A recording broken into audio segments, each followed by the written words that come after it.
Muy buenas tardes, mis amados hermanos, hermanas, amigos y amigos en Cristo. Qué bueno es poder ingresar a Mensaje de Amor para Salvación. Gracias al Señor nos permite tener la página web de Mensaje de Amor para Salvación, a todos nuestros hermanos y hermanas que ingresan allí para escuchar los estudios, las predicaciones.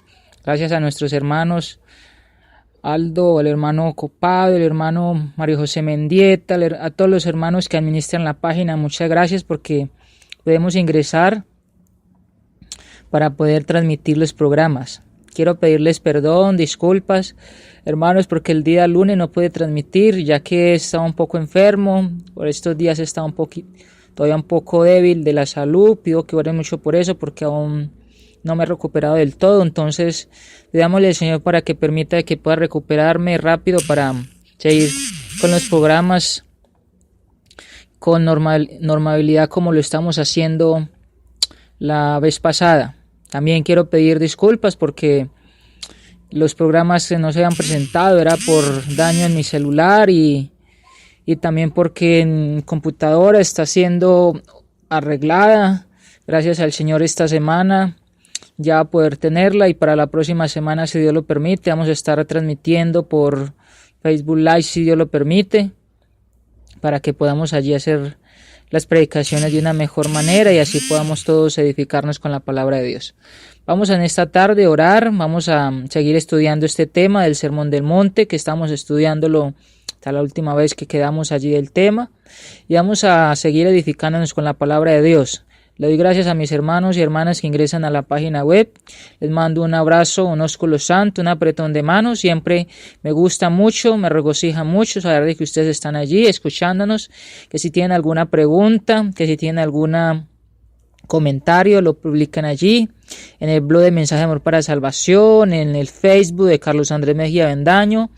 Allí para que nos lo hagan saber y así poder nosotros de una manera predicar mejor, responder sus inquietudes, sus preguntas, y pues también para que sigamos adelante. Vamos a orar, hermanos. Saludos de acá de Colombia, Medellín, Antioquia. A este siervo Carlos Andrés Mejía Avendaño le doy la bienvenida a este programa de ¿Por qué no me avergüenzo del Evangelio? Porque es poder de Dios para salvación a todo aquel que cree. Romanos 1, versículo 16. Recuerde, transmitimos los días lunes de 3 a 4 de la tarde, los días miércoles de 3 a 4 de la tarde y los días jueves en evangelismo personal de 2 a 3 de la tarde. Vamos a orar y vamos a comenzar en esta tarde el estudio. Oremos. Nuestro Padre Celestial, gracias porque nos permite nuevamente ingresar a Mensaje de Amor para Salvación. Gracias por esta página web, gracias por nuestros hermanos que la administran. Gracias por la internet porque nos da la oportunidad también a través del internet ingresar. Gracias por estos aparatos electrónicos que también nos permite tenerlos y saberlos utilizar para edificación, para no solamente escribir otras cosas que a veces la gente se pone a escribir mensajes que no edifican o mensajes que en sí no llegan a ninguna parte, sino que destruyen, sino que están siempre poniendo a la gente en división o poniendo a la gente malhumorada, mientras que la palabra siempre es para edificación.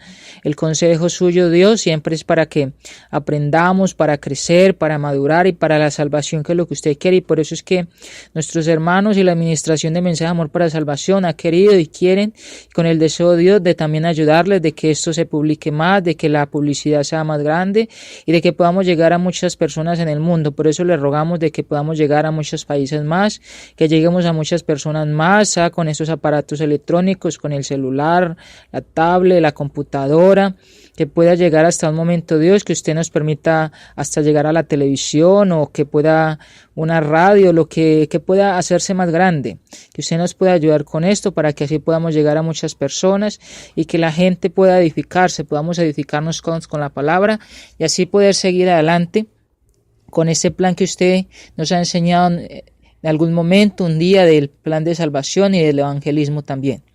Gracias por esta página, gracias por nuestros hermanos y hermanas que predican allí, gracias por nuestras hermanas que han sacado su nuevo programa para mujeres exclusivamente, gracias porque como el programa lo dice, solamente es para mujeres exclusivamente y pues también es algo que ellas pueden hacer para edificación.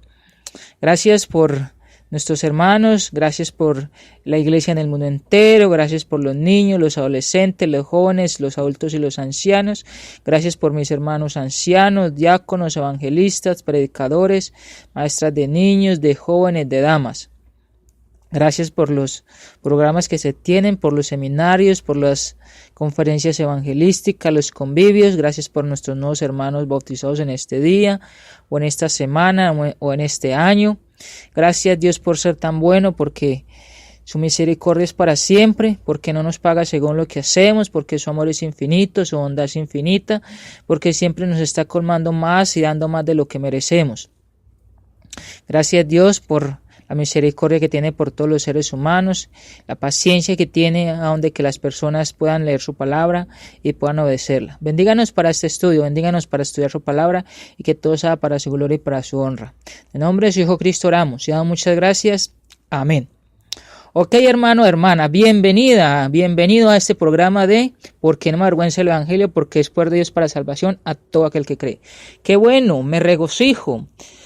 Me da una gran felicidad saber de que usted está allí, que todos estamos allí escuchando la palabra de Dios. Vamos a seguir estudiando la palabra de Dios porque como cristianos nos interesa la palabra de Dios. Como persona nos interesa qué es lo que Dios nos dice a través de su palabra para ser salvos. Y queremos invitarles a ustedes, hermanos, hermanas, amigos y amigas que nos están escuchando, que precisamente tenga usted la palabra, tenga usted allá la Biblia, porque solamente queremos estudiar la Biblia, solamente queremos invitarles a que conozca la verdad que está en ella. No, la verdad no está en ningún libro, solamente está en la Biblia, está en el Nuevo Testamento para que usted sea cristiano o sea cristiana. Queremos seguir estudiando entonces el Sermón del Monte. Estamos estudiando un poco acerca de bienaventurados los misericordiosos, porque ellos alcanzarán misericordia. Estamos hablando acerca de la conclusión de ese punto. Estamos hablando acerca de lo que es ser feliz, hablando de la misericordia, hablando de que una persona del ser misericordioso no se tiene que entender de que es una persona que se le puede hacer cualquier cosa, a un hermano, una hermana, que entonces se le puede tratar porque es cristiano, de pronto pedirle dinero y no pagarle, o también hablamos de, por ejemplo, de hacerle una injusticia, como tirarle siempre la basura al vecino que es cristiano, o a la hermana que es cristiana, o que de pronto saque usted su mascota y que haga una necesidad en el patio del hermano y la hermana, y que el hermano y la hermana no puede decir nada porque es cristiano, y él tiene que ser una persona que no puede mostrar ira, o que no puede mostrar carácter, o que no puede decirnos nada porque si es cristiana pues no puede decir nada de lo que esa persona dice que es ser injusto, como decirle algo porque está haciendo su mascota allí, la necesidad, o por qué nos está tirando la basura, o por qué de pronto cuando uno está prestando un dinero no se paga a tiempo, o por qué también cuando se está trabajando de pronto sea otro hermano, porque se le está pagando menos a uno que a otra persona que no es hermano, cosas así. Pero entonces vamos a mirar ahora, porque dice misericordia, hablando del tema también, recuerde que hablamos allí cuando Jesucristo habla acerca de que el que ama más se le perdona más. Se habla allí con estas dos personas que uno debía unos talentos, otros denarios, y que el que debía los denarios se le perdonó, pero el otro que sale, consigue un consiervo, dice que este le ahorcaba, le ahogaba, y dice que no le perdonó y que el otro señor se dio cuenta y lo mandó a la cárcel, que eso lo miramos allá también, que es una parábola que seguro usted se acordará de ella. Pero vamos a hablar acerca hoy de bienaventurados los de limpio corazón, versículo 8, quiero invitarle, vaya al versículo 8 para que miremos allí este tema tan interesante y vamos a mirarlo por varias clases más. Bienaventurados los de limpio corazón porque ellos verán a Dios. Algo bien interesante, todos queremos ver a Dios. Todas las personas cuando hablan acerca de Dios, de Cristo, cuando hablamos del cielo, todas las personas en sí tienen una búsqueda de Dios, del cielo, y por eso entonces escuchamos la multitud de sectas, la multitud de religiones, la multitud de creencias de que todos quieren buscar a Dios, buscar el cielo, y pues hablan de muchas maneras, y por eso el hombre tiene esa búsqueda cuando quiere ir allí, porque quiere ir al cielo, porque quiere ver a Dios, y lo cierto es que la Biblia nos dice que todos vamos a ver a Dios o vamos a ver a Cristo en ese momento cuando venga su segunda venida. Todo ojo le verá, según lo que nos dice el apóstol Pablo también. Te llegamos ahora a una de las declaraciones mayores de toda la Biblia. Quien comprenda, aunque no sea más que algo del significado de las palabras bienaventurados los de limpio corazón, porque ellos verán a Dios, se puede acercar a estudiarlas solo con un sentimiento del temor de indignidad absoluta. Claro que esta afirmación ha traído la atención del pueblo de Dios desde que fue pronunciada por primera vez y se han escrito muchos volúmenes como resultado del esfuerzo por explicarla. Es evidente, pues, que nadie puede pretender estudiarla en forma exhaustiva, en un solo capítulo. Es más, nadie jamás podrá explicar el significado completo de este versículo. A pesar de todo lo que se ha escrito y predicado, sigue escapándosenos de las manos. Lo mejor quizás sea tratar de entender algo del significado y énfasis básicos. Es importante también, en este caso, estudiarlo en su forma natural, en relación con las otras bienaventuranzas. Como hemos visto, nuestro Señor no hizo estas afirmaciones al azar. Hay en ellas una continuidad evidente de pensamiento, y a nosotros nos corresponde descubrirla. Claro que debemos tener sumo cuidado en esto. Es interesante tratar de descubrir el orden y continuidad existentes en la Biblia. Pero es muy fácil también imponer al texto sagrado nuestras propias ideas en cuanto a orden y continuidad. Es bien importante eso, poner el ojo. No es según lo que pensemos, sino según como Cristo nos está hablando, como la Biblia nos revela. El análisis de los libros de la Biblia puede ser en verdad muy útil, pero se corre siempre el peligro de reformar o deformar su mensaje si imponemos nuestras ideas a la Escritura. Al intentar pues descubrir ese orden, debemos andar con mucho cuidado, porque pasa con las divisiones, es eso, de que se pone en el versículo una opinión, como nos dice también acá Jesucristo en Mateo capítulo 15, que yo quiero recordarlo, ya lo hemos dicho la otra vez, pero dice allí, mire lo que dice el capítulo 15, en el versículo, dice el versículo 9, pues en vano me honran enseñando como doctrinas mandamientos de hombres. Era porque colocaban en un texto bíblico, colocaban un pensamiento de hombre, una doctrina de hombre, y acá es donde está esa parte, donde uno puede colocar, o donde uno puede tomar un texto de la Biblia, ponerlo o enseñarlo como doctrina de hombre, que es lo que estaban haciendo estas personas. Me parece que una manera posible de entender esa continuidad es la siguiente. Lo primero a lo que hay que contestar es, ¿por qué se hace esta afirmación aquí? Quizá uno podría pensar que hubiera quedado mejor al principio, porque el pueblo de Dios siempre ha considerado la visión de Dios como un summum bonum. Es el fin último de todo esfuerzo, ver a Dios. Es el propósito cabal de toda religión, como ya hemos explicado, y con todo ahí lo tenemos, ni al principio ni al fin, ni siquiera en el medio exacto. Esto tiene que hacer preguntarnos de inmediato, ¿por qué aparece aquí? Una posible respuesta para este siervo, para muchas personas, muy lógica es la siguiente. El versículo 6 nos da la respuesta.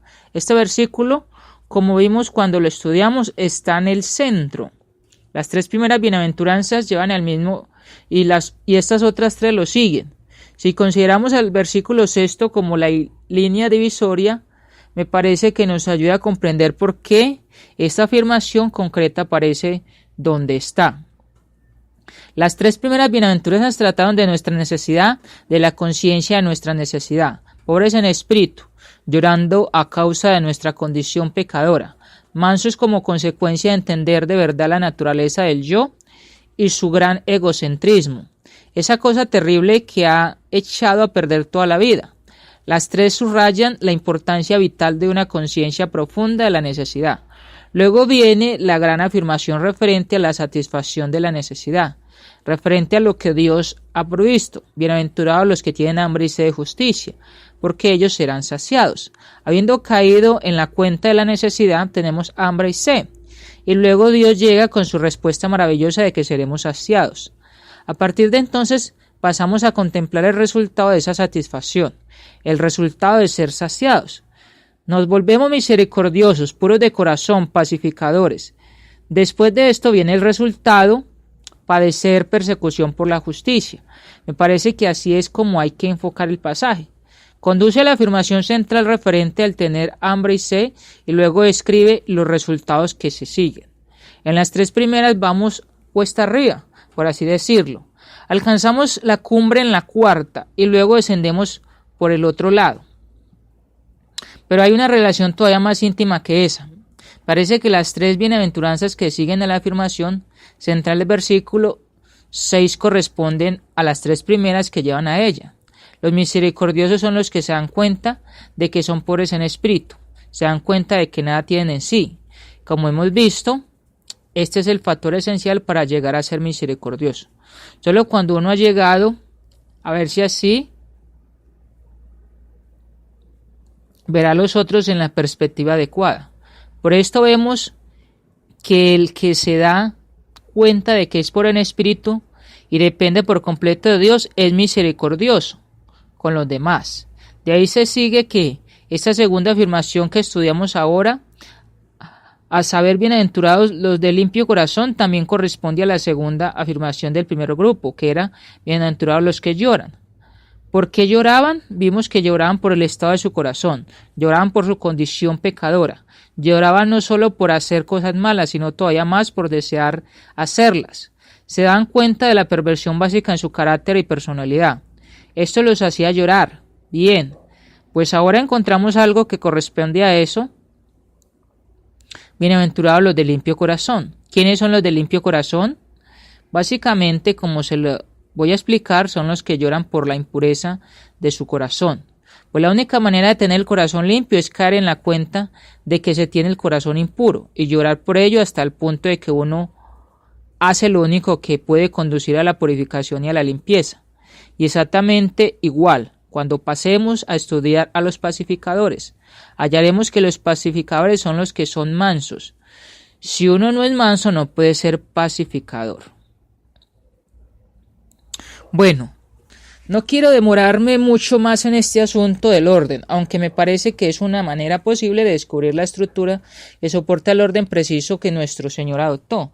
Tomamos los 3 pasos en orden de necesidad, luego llegamos a la satisfacción, luego contemplamos los resultados que se siguen y vemos que corresponden precisamente a las 3 cosas que conducen a dicha satisfacción. Esto significa que en esta afirmación sorprendente y maravillosa de bienaventurados los de limpio corazón, porque ellos verán a Dios, que figura en este lugar preciso, se enfatiza la pureza del corazón y no la promesa. Si la examinamos desde el punto de vista, creo que nos permitirá ver por qué nuestro Señor adoptó este orden concreto. Estamos pues frente a una de las afirmaciones más estupendas y también más solemnes y penetrantes de toda la Biblia. Constituye la esencia misma de la posición y enseñanza cristiana. Bienaventurados los de limpio corazón. En esto consiste el cristianismo. Este es su mensaje. Quizá la manera mejor de estudiarla sea también tomar cada uno de los términos y examinarlos uno por uno. Comenzamos desde luego con corazón, que es algo bien importante y es como el centro. Es algo muy característico del Evangelio. El Evangelio de Jesucristo se preocupa por el corazón, enfatiza siempre el corazón. Leamos los relatos que los Evangelios nos ofrecen de la enseñanza de nuestro Señor y veremos que siempre habla del corazón, lo mismo que se puede decir del Antiguo Testamento. Sin duda que nuestro Señor insistió en ello por causa de los fariseos. La gran acusación que siempre les hizo fue que se interesaban por la apariencia externa de las cosas y no por lo de adentro, o sea, lo del corazón. Desde el punto de vista externo, aparecían irreprochables, pero por dentro estaban llenos de rapacidad y maldad. Se preocupaban sobre todo por los preceptos externos de la religión, pero se olvidaban de los aspectos más básicos de la ley, a saber, del amor a Dios y al prójimo. Aquí también nuestro Señor vuelve a enfatizar el corazón, es el centro y médula de su enseñanza. Mateo capítulo 23 habla mucho acerca de eso. Examinemos por unos momentos en forma negativa esta base de la enseñanza de Jesucristo. Enfatiza el corazón y no la cabeza. Bienaventurados los de limpio corazón. No alaba a los intelectuales. Lo que le interesa es el corazón. En otras palabras, tenemos que volver a recordar que la fe cristiana no es, en último término, una cuestión de doctrina, comprensión o intelecto, sino que es un estado del corazón. Agrego de inmediato, sin embargo, que la doctrina es absolutamente esencial. La comprensión intelectual es absolutamente esencial, vital, pero no es solo esto. O sea, lo que se nos está hablando acá es que es importante entender el mensaje, pero lo más importante es aplicarlo, porque hay muchos teólogos, hay muchas personas que conocen mucho de la Biblia, conferencistas, comentaristas que hacen comentarios de la Biblia, muchos estudios teológicos de la Biblia, de muchos temas, pero que no son cristianos, que son divisorios, que son personas que hacen división, que son personas que tienen una secta, que son líderes de sectas que engañan. Entonces allí se está hablando de que no es según la persona intelectual, no es el tanto conocimiento que se tenga, sino la obediencia al conocimiento, que es donde viene la parte del corazón. Pero no es solo eso, tengamos siempre cuidado de no contentarnos con solo asentir intelectualmente a la fe o a un número dado de proposiciones. Tenemos que hacerlo así, pero el peligro terrible es detenerse ahí. Cuando las personas han tenido solo interés intelectual en este terreno, a menudo ha sido una maldición para la Iglesia. Esto se aplica no solo a la doctrina y a la teología. Se puede tener un interés puramente mecánico por la palabra de Dios, de modo que ser tan solo estudioso de la Biblia no quiere decir que todo vaya bien. Los que se interesan solo por el aspecto técnico de la exposición no están en mejor posición que los teólogos puramente académicos. Nuestro Señor se dice que no es cuestión tan solo de la cabeza. Lo es, pero no es carácter exclusivo. ¿Qué pasa con los ascéticos? ¿Qué pasa con las personas ateas? ¿Qué pasa con los gnósticos? ¿Qué pasa con los que estudian la gnosis? He escuchado mucho del tema de la gnosis. Y así. ¿Qué pasa también con los predicadores de Satanás, por ejemplo? ¿Qué pasa con todas estas personas? Estudian mucho. Y estudian tanto, pero estudian, por ejemplo, los ateos estudian para tratar de demostrarle que Dios no existe. Los escépticos estudian también para tratar de mostrar la moral y para tratar de mostrar acerca de las teorías del Big Bang y todas esas cosas. Los filósofos y tantas personas que hablan acerca de tantas teorías, pero siempre están estudiando la parte de Dios para refutarla o para demostrarle que no existe, pero siempre han quedado destrozados o derribados porque la palabra de Dios siempre, cada vez y cada día se sigue mostrando, se sigue aplicando, y muchos más arqueólogos que eran ateos se han vuelto cristianos porque han investigado, se han ido a investigar acerca de que Dios o Cristo nunca existió, o que la tumba no existió, o de la cruz o tantas cosas, y lo que han terminado es diciendo de que esto sí existió y que por eso se vuelven cristianos, o al menos comienzan a creer en lo que ellos defendían como una mentira. Pero una vez más, ¿por qué se enfatiza el corazón y lo externo y la conducta? Los fariseos, como recordarán, estaban siempre listos a reducir la vida justa a una simple cuestión de conducta, de ética.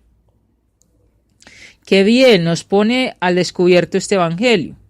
Los que no están de acuerdo con el énfasis intelectual seguro que iban repitiendo amén, amén, amén, amén y amén, y pues seguro que mucha gente aún lo hace. Mientras se subrayaba ese primer punto, si tiene razón decían, no es algo intelectual, es la vida lo que importa. Tengan cuidado, porque el cristianismo tampoco es básicamente una cuestión de conducta externa. Comienza con la pregunta, ¿cuál es el estado del corazón?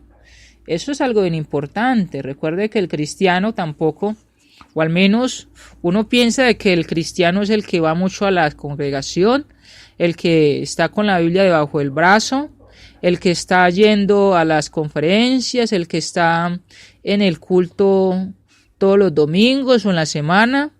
Pero ¿qué tal de pronto en casa cuando no está en la iglesia o reuniéndose con la iglesia? ¿Qué tal en el trabajo? ¿Qué tal, por ejemplo, cuando está en otra parte que piensa, bueno, acá no me ven los hermanos o las hermanas? ¿Qué tal, por ejemplo, su corazón? Porque recuerde que el corazón solamente lo conoce usted, yo y nuestro Padre Celestial, pero la gente no lo puede ver, y eso es algo tan interesante que el mismo Jesucristo y Dios pues tienen allí esa virtud de ver. ¿Qué significa ese término del corazón? Según el uso común bíblico de esta palabra, corazón significa el centro de la personalidad, porque sabemos también de que el corazón es el que bombea la sangre en nuestro cuerpo, pero cuando nos habla la Biblia de corazón, no se está hablando de ese que bombea la sangre, sino de la personalidad, sino lo que conecta el corazón y el cerebro. No quiere decir tan solo la sede de afectos y emociones. Esta bienaventuranza no quiere indicar que la fe cristiana sea algo básicamente emotivo, no intelectual o perteneciente a la voluntad. En absoluto, corazón en la Biblia incluye las tres cosas. Es el centro del ser y de la personalidad del hombre. Es la fuente de la que procede todo lo demás. Incluye la mente, la voluntad, el corazón. Es el hombre total y esto enfatiza a nuestro Señor. Bienaventurados los de limpio corazón. Bienaventurados los que son puros, no tan solo en la superficie, sino en el centro mismo del ser y en la fuente de todas sus actividades. Así es de profundo. Esto es lo primero. El Evangelio siempre enfatiza esto. Comienza con el corazón. Interesante. Luego, en segundo lugar, enfatiza que el corazón es siempre la raíz de todos nuestros problemas. Recordarán cómo nuestro Señor lo formuló. Del corazón salen los malos pensamientos, los homicidios, los adulterios, las fornicaciones, los hurtos, los falsos testimonios, las blasfemias. La falacia terrible, trágica de los últimos 100 años ha sido pensar que todos los problemas del hombre se deben al ambiente y que para cambiar al hombre no hay más que cambiar su ambiente. Esta es una falacia trágica. Pasa por alto el hecho de que el hombre cayó en el paraíso. El hombre se extravió por primera vez en un ambiente perfecto. Hay que recordar eso, ¿cierto? Cuando el hombre recuerda de que es que hay que cambiar el ambiente, entonces se le olvida, por ejemplo, lo que hizo Dios cuando puso al hombre en el jardín del Edén. Y que en el jardín del Edén, entonces allí, el hombre se extravió. El hombre salió de allí. Pero también el hombre se extravió fue porque cometió pecado. Y es lo que necesitamos también nosotros entender. Entonces, lo que nos dice la palabra de Dios acá es que no hay que cambiar, digámosle, como el lugar donde estamos, sino que hay que cambiar el corazón. El corazón es el que siempre nos está hablando acerca de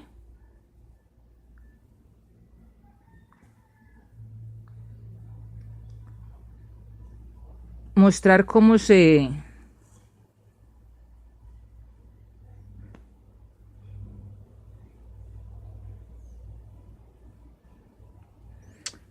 está uno, cómo está con el Señor.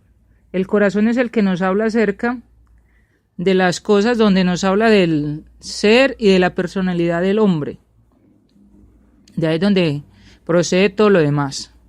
Entonces, y allí donde del Señor es donde habla de que todo viene del corazón, según lo que nos dice Marcos capítulo 7, quiero que vayamos allí. Él recuerda este texto bien interesante. Marcos capítulo 7. Wow. Marcos capítulo 7, versículo 21. Vamos a mirar al 23. Marcos 7, 21 al 23. Quiero que se ubiquen allí. Dice, porque dentro del corazón de los hombres salen los malos pensamientos, los adulterios, las fornicaciones, los homicidios, los hurtos, las avaricias, las maldades, el engaño, la lascivia, la envidia, la maledicencia, la soberbia, la insensatez. Todas estas maldades de dentro salen y contaminan al hombre. Entonces de allí dice, bienaventurados los que son puros. Entonces allí se nos está hablando de dónde es que comienza el corazón, donde comienza con todos esos problemas. Entonces, la falacia terrible, trágica de los últimos 100 años ha sido pensar que todos los problemas del hombre se deben al ambiente y que para cambiar al hombre no hay más que cambiar su ambiente. Esta es una falacia trágica, pasa por el hecho de que el hombre cayó en el paraíso. El hombre se extravió por primera vez en un ambiente perfecto, hablando del jardín del Edén. Cuando estamos hablando allí, en Génesis capítulo 1, Dios pone al hombre y a la mujer en el jardín del Edén, pero allí cometen el pecado. O sea, no es el lugar o el ambiente que hay que cambiarlo, sino que hay que cambiar es el corazón. De modo que poner al hombre en un ambiente perfecto no va a resolver sus problemas. No, no. Todas estas cosas salen del corazón. Tome cualquier problema en la vida, cualquier cosa que conduzca a la desdicha. Busquen la causa y siempre descubrirán que procede del corazón, de algún deseo indigno en alguien, en un individuo, en un grupo, en una nación.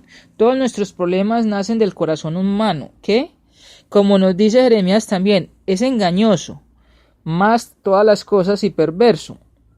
El corazón. En otras palabras, el Evangelio no solo nos dice que todos los problemas nacen del corazón, sino que es así porque el corazón del hombre, como la consecuencia de la caída y como resultado del pecado, es, como dice la Biblia, engañoso y perverso. Los problemas del hombre, en otras palabras, radican en el centro mismo de su ser, de modo que con un solo cultivar su intelecto no se resuelven sus problemas. Deberíamos todos estar conscientes de que la educación sola no hace bueno al hombre. Un hombre puede ser muy educado y con todo ser una persona muy mala. El problema está en la raíz. De modo que simples planes de desarrollo intelectual no pueden enmendarnos, ni tampoco pueden conseguirlo esos esfuerzos por mejorar el ambiente. Nuestro trágico fracaso, el no acertar a caer en la cuenta de esto, es responsable por el estado del mundo en este momento. El problema está en el corazón. El corazón es terriblemente engañoso y perverso. Este es el problema. Pasemos al segundo término de bienaventurados. Algo para recordar también, y es que Salomón también lo dijo en Proverbios 4, versículo 23. Quiero que vayamos allí donde la Biblia nos habla de por qué es importante, hay que guardar, y sobre toda cosa, dice ahí, Proverbios 4, 23 dice, sobre toda cosa guardada, guarda tu corazón, porque de él mana la vida. Entonces, en sí, del corazón mana la vida, pero entonces cuando hablamos que del corazón mana la vida, entonces tenemos que pensar también qué tiene el corazón, qué está guardando el corazón, qué hay en este corazón. Porque recuerde que también Jesucristo dijo en el capítulo 6 de Mateo, que donde esté vuestro tesoro, allí estará vuestro corazón. Entonces allí es lo que hay que pensar es qué está en nuestro corazón, qué cosas tiene nuestro corazón, qué cosas está guardando nuestro corazón. Y recuerde que cuando hablamos de la parte de cristianos, entonces hablamos de los frutos del Espíritu Santo, si están en nuestro corazón o no están. Por eso estamos hablando allí de que podemos ser limpios o no. Y recuerde que también hablamos del plan de salvación o del bautismo y esas cosas. Pero entonces pasemos al segundo término. Bienaventurados, dice nuestro Señor, los del limpio corazón. Y de inmediato ve uno cuán densas en doctrina son estas bienaventuranzas. Hemos venido contemplando tan solo el corazón humano. ¿Hay alguien que esté dispuesto a decir a la luz de lo visto que el hombre puede hacerse cristiano por sí mismo? Pues alguien podría decir eso. Se puede ver a Dios solo cuando se es de corazón limpio. Y hemos visto precisamente lo que somos por naturaleza. Es una antítesis completa. Nadie puede estar más lejos de Dios. Lo que el Evangelio quiere hacer es sacarnos de este abismo terrible y elevarnos hasta el cielo. Es algo sobrenatural. El Evangelio es el poder de Dios para salvación, recuerde eso. Por tanto, examinémoslo en función de la definición. ¿Qué quiere decir nuestro Señor con limpio de corazón? Se suele estar de acuerdo en que la palabra tiene de cualquier modo dos significados. Uno es que no es hipócrita. Significa si se quiere, sencillo. Recordarán que nuestro Señor habla acerca del ojo malo un poco más adelante en el Sermón del Monte.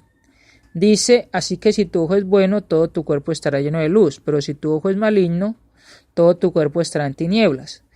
Esta pureza externa de corazón, por tanto, equivale a bondad, sencillez. Significa, si se quiere, sin doblez. Está al descubierto, nada oculta. Se puede llamar sinceridad, significa devoción. Una de las mejores definiciones de pureza la da el Salmos 86:11.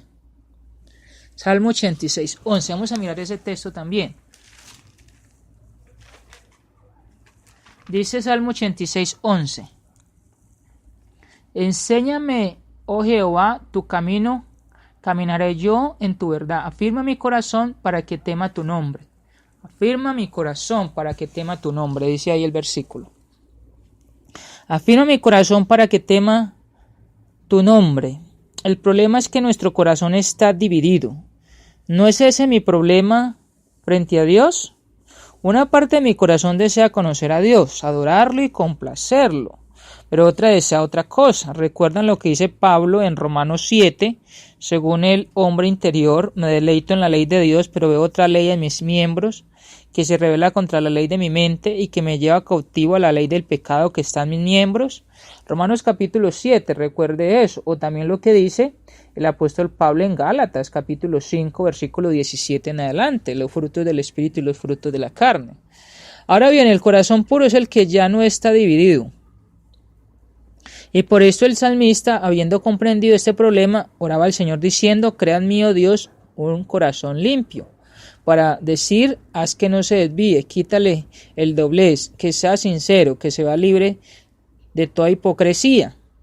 Pero este no es el único significado de este término limpieza, también implica el significado de purificado, sin mancha. En Apocalipsis 21-27, vamos a ir allí.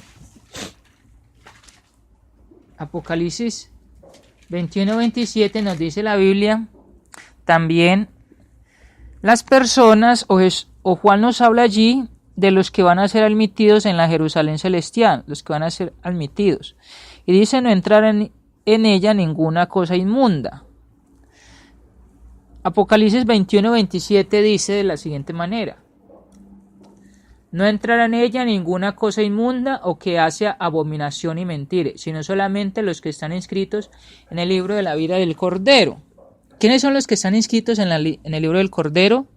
Los 144,000 espirituales, según lo que nos dice también el capítulo 7 y el capítulo 12 de Apocalipsis. Recuerde que allí se nos está hablando de el pueblo de Dios. El pueblo de Dios, se habla acerca de esto. No son los 144,000 que dicen los testigos de Jehová, sino los que han lavado las ropas en el que el Cordero ha lavado.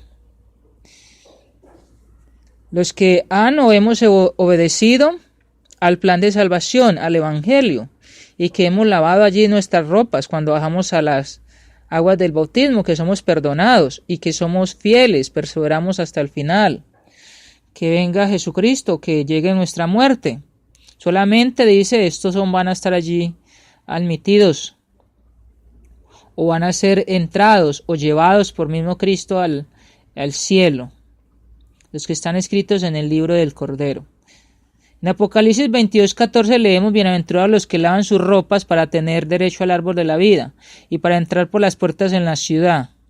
Mas los perros estarán afuera, y los hechiceros, los fornicarios, los homicidas, los idólatras y todo aquel que ama y hace mentira. Nada manchado, impuro o que tiene algo contaminado entrará en la Jerusalén celestial. Recuerden que ahí se nos está hablando de ese espiritual, no es algo que es físico, literal, porque aún muchas personas, por ejemplo los testigos de Jehová, por ejemplo hasta los mismos personas adventistas o algunos grupos sectarios hablan acerca de esto como algo literal, en algo físico, y estamos hablando que es algo espiritual. Pero quizá lo podemos expresar diciendo que ser de limpio de corazón significa ser como el Señor Jesucristo mismo. Recuerden que la Biblia nos dice de que necesitamos llegar a la plenitud de Cristo, porque tenemos la mente de Cristo también, el cual no hizo pecado ni se halló engaño en su boca. Primera de Pedro 2:21 nos habla acerca de eso, 20 y 21. Perfecto, sin mancha, puro, íntegro. Si lo analizamos un poco, podemos decir que significa que tenemos un amor indivisivo, que considera a Dios como nuestro bien supremo y que se preocupa solo de amar a Dios. Ser de corazón limpio, en otras palabras, significa guardar el primero y mayor de los mandamientos, que es, ¿cuál es el primer mandamiento, hermanos y hermanas? Recuerde, amarás al Señor tu Dios con todo tu corazón, con toda tu alma y con toda tu mente. Amarás al Señor tu Dios sobre todas las cosas. Recuerda ese mandamiento, amar al Señor su Dios, primeramente es amar al Señor su Dios sobre todas las cosas, con toda tu mente, y recordamos ese mandamiento, y a tu prójimo como a ti mismo. Recuerden eso, Marcos 12, 30 y 31. Significan otras palabras que deberíamos vivir para la gloria de Dios en todos los sentidos, y que ese debería ser el deseo supremo de la vida. Significa que deseamos a Dios, que deseamos conocerlo, que deseamos amarlo y servirlo. Y nuestro Señor afirma ahora que solo si son así verán a Dios, o si seremos así veremos a Dios. Por esto digo que esta afirmación es una de las más solemnes de toda la Biblia. Hay un texto paralelo en la carta a los Hebreos que habla de la santidad sin la cual nadie verá al Señor. No puedo entender a las personas a quienes no les gusta que se predique la santidad. No me refiero a hablar de teoría, sino de la santidad misma en el sentido del Nuevo Testamento. Porque tenemos esta afirmación clara, obvia de la Escritura, que sin ella nadie verá al Señor. Hemos considerado pues qué significa realmente la santidad.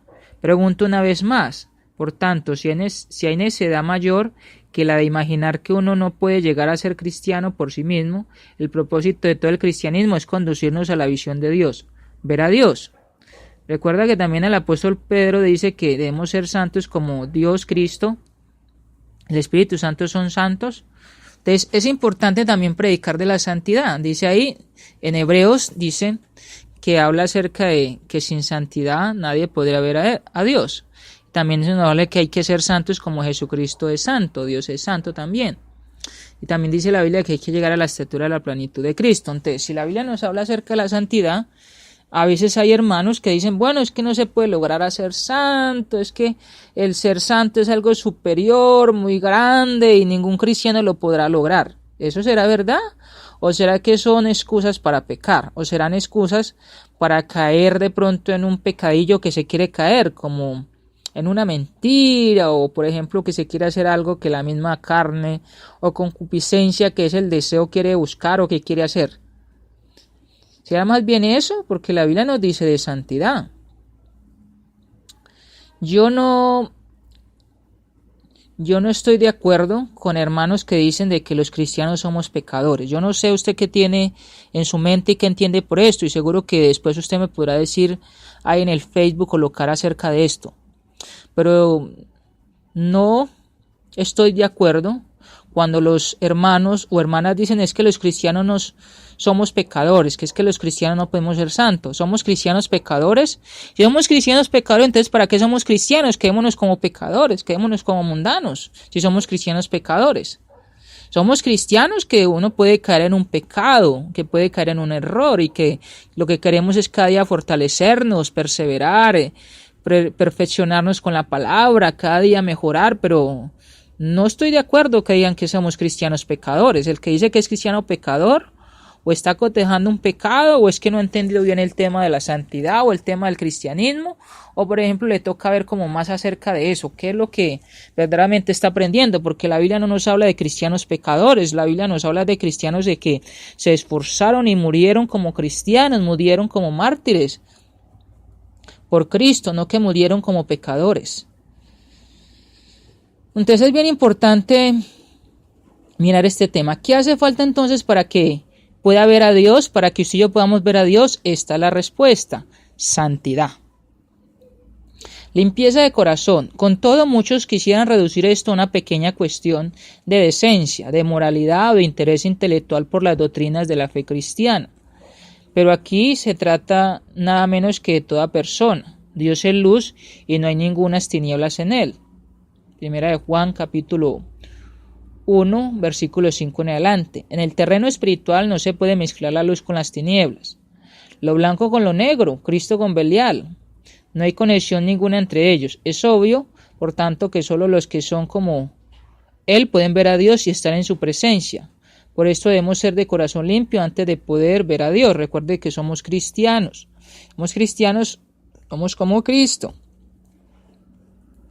Recuerde que allí se nos está hablando la palabra de Dios entonces acerca de esforzarnos, de perseverar, de lograr esa limpieza, y es de que cada día podamos limpiarnos de cada. Recuerde que Jesucristo ha dicho que tenemos la cruz y que sigamos. Y recuerde que la cruz no es clavarnos en una cruz como yo veía en una noticia, en una llamada Semana Santa, de que personas se clavaban en la cruz porque Jesucristo dice que hay que tomar su cruz y hay que seguirle. Entonces ellos se ponían a la cruz y hacían todo lo que hay en Mateo, Marcos, Lucas y Juan, hablando de lo que él hizo con la cruz caminando y que después lo crucificaron. Entonces esta persona se crucificaba allí era porque, como dice Jesucristo, que hay que tomar la cruz y seguirle.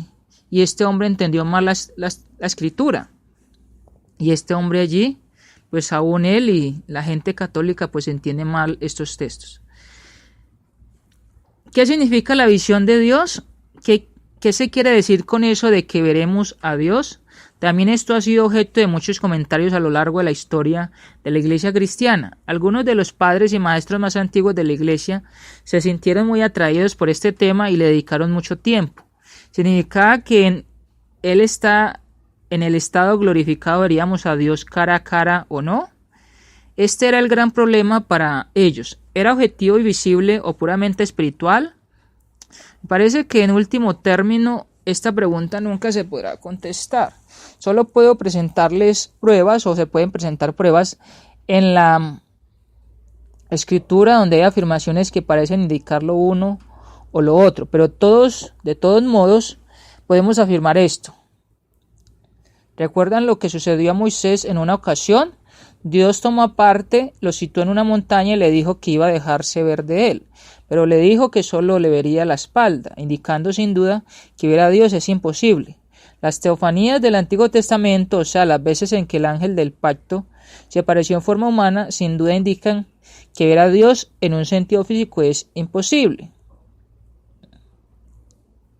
Recuerden que la teofanía era que un ángel que se hacía hombre o Dios, que cuando se mostraba el ángel de Dios en el Antiguo Testamento. Recuerdan también las afirmaciones que el Señor mismo hizo. En una ocasión se volvió la gente para decirles: nunca habéis oído su voz, ni habéis visto su aspecto, sugiriendo que sí tiene aspecto. Dijo también: no que alguno haya visto al Padre, sino que el que vino de Dios, éste ha visto al Padre. Ustedes no han visto al Padre. Vino a decirles: pero yo que soy de Dios, sí lo he visto. A Dios nadie le vio jamás. El unigénito Hijo que está en el seno del Padre, Él le ha dado a conocer. Estas son las afirmaciones con las que nos encontramos. Luego recuerden que en una ocasión dijo: el que me ha visto a mí ha visto al Padre, en una de sus afirmaciones más cercanas.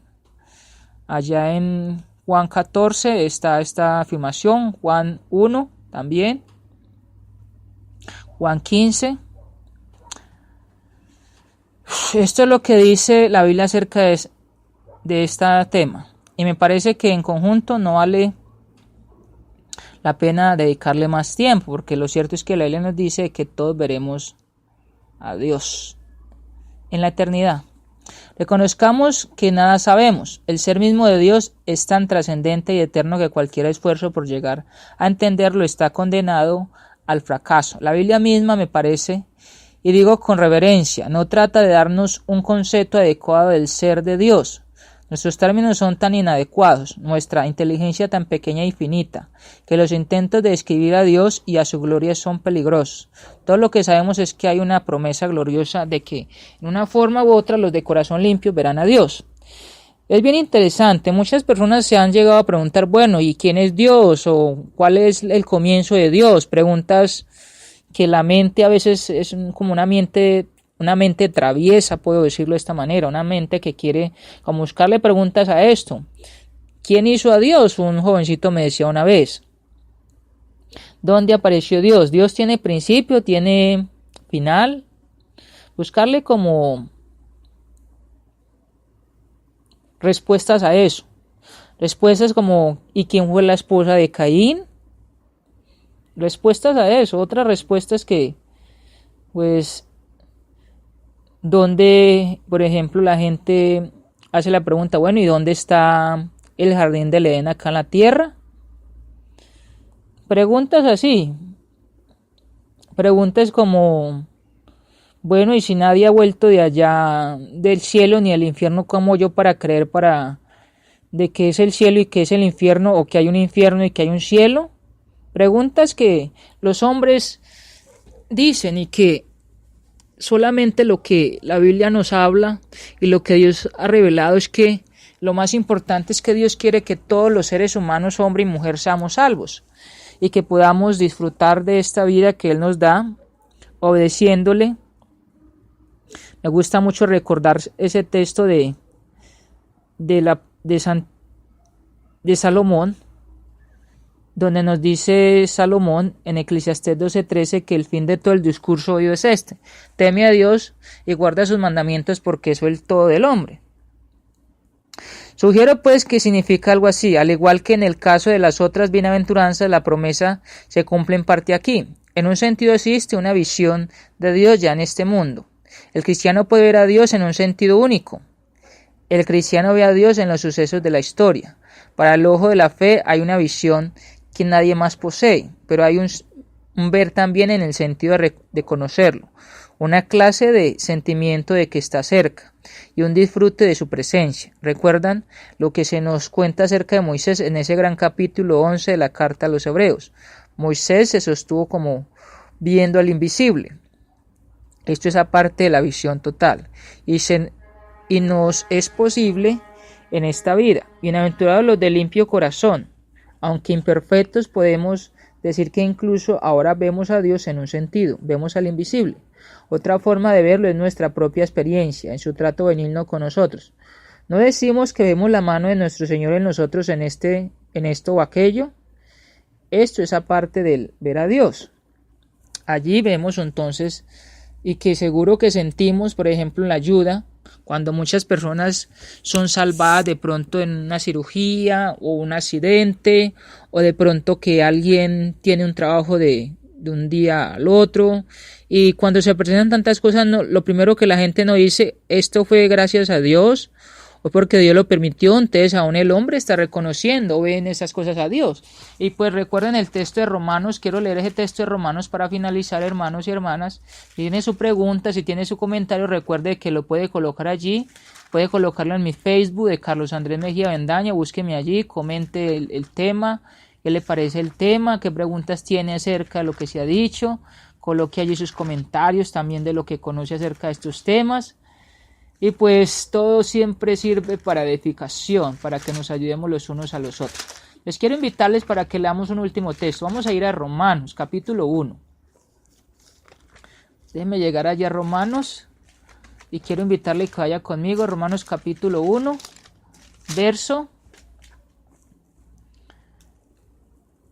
versículo 19 y versículo 20. Dice Romanos 1, 19 y 20.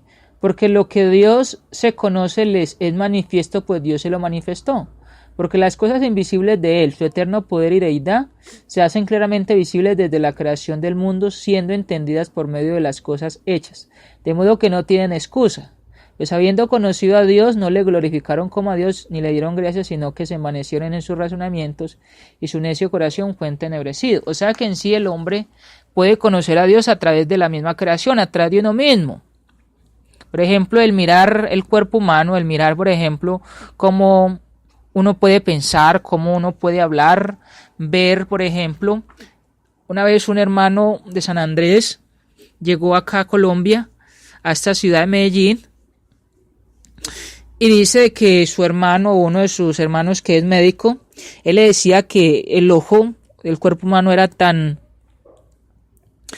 perfecto que él decía que este hermano de él era médico especialista en el ojo, en mirar la parte interna del ojo, y decía que nuestros ojos están hechos para ver al revés, o sea que están internamente hechos al revés, pero que todo lo que ve el ojo lo ve al revés, y que esa parte que nosotros tenemos internamente en el ojo lo pone derecho. O sea, en sí nosotros todo lo vemos al revés, pero hay una parte de nuestro ojo que lo pone derecho.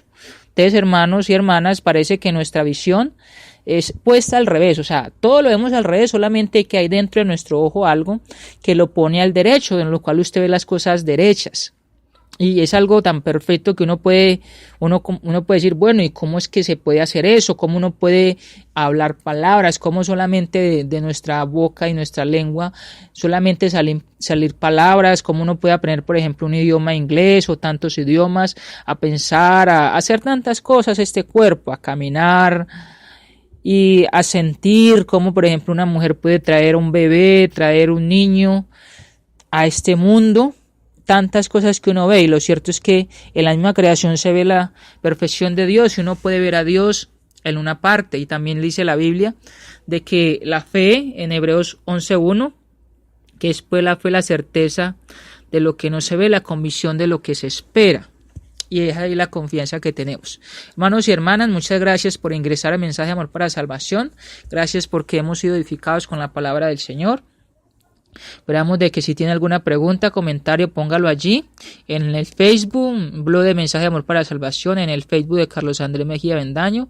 Vamos a orar, vamos a terminar por hoy, pero los queremos invitar para el día de mañana, jueves a las 2 de la tarde. Vamos a estudiar el tema de evangelismo personal, un tema más acerca de cómo ir a evangelizar, cómo llevar el evangelio a las personas para que cada vez Dios utilice nuestros talentos para que podamos llevar, y sobre todo qué es lo que Dios quiere, que muchas personas más sean añadidas solamente por la palabra, por el evangelio, por el plan de salvación, por este alimento o por esta revelación que se nos ha dado a usted y a mí para que vayamos a predicarlo. Entonces vamos a orar, vamos a terminar. Muchas gracias. Quiero mandarle un ósculo santo, un apretón de manos desde acá de Colombia, Medellín, Antioquia, un abrazo muy fraternal, hermanos y hermanas.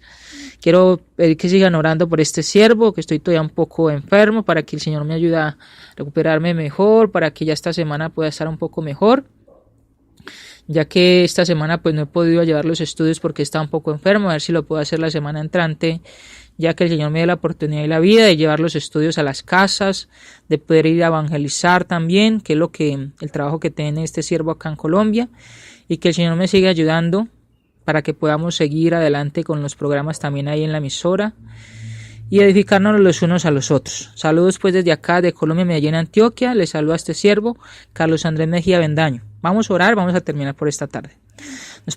Nuestro Padre Celestial, le damos muchas gracias por este tiempo, le damos muchas gracias por esta emisora radial, le damos gracias por nuestros hermanos que administran la página web, le damos gracias por la internet, le damos gracias por su palabra, que es la que nos edifica, que es la que nos alimenta. Gracias por estos temas, los cuales nos recuerda acerca de su amor infinito, su bondad infinita.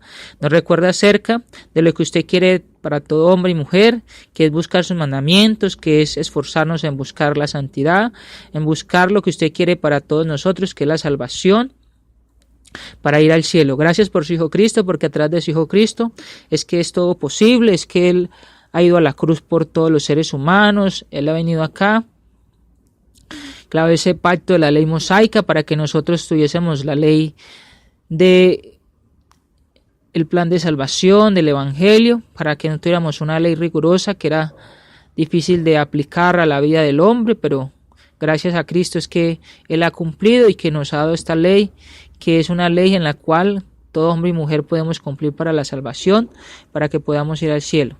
Gracias por la iglesia en el mundo entero, por mis hermanos y hermanas, de las cuales se nos ha dado la oportunidad de bajar a las aguas del bautismo, de ser añadidos a la iglesia, nos ha permitido de estar en la fidelidad, de trabajar para usted en el evangelismo, en la iglesia o haciendo muchas cosas. Dios, permítanos seguir trabajando para usted, utilice nuestros talentos, siga moldeándonos, santificando, purificando, moldeando, para que sigamos perfeccionándonos en Cristo, en su palabra, para que sigamos haciendo el trabajo. Ayúdenos para que podamos seguir llevando los estudios a las casas, para que podamos seguir llevando los estudios a las personas que tienen el deseo de obedecer su palabra. Sigamos llevando los estudios a donde usted nos quiera llevar, a los municipios, a los países, a cualquier parte que permita hacer conferencias, seminarios, donde usted nos quiera llevar, Dios. Gracias por los recursos que también pone para que podamos estar desplazándonos, para que podamos predicar, para que podamos tener los pasajes o así también Dios, los recursos que se necesitan para el sostenimiento. Bendíganos, Dios, para que podamos tener esos recursos para los siervos que predicamos su palabra, para que nos ayude y así poder tener un sostenimiento para trabajar a tiempo completo.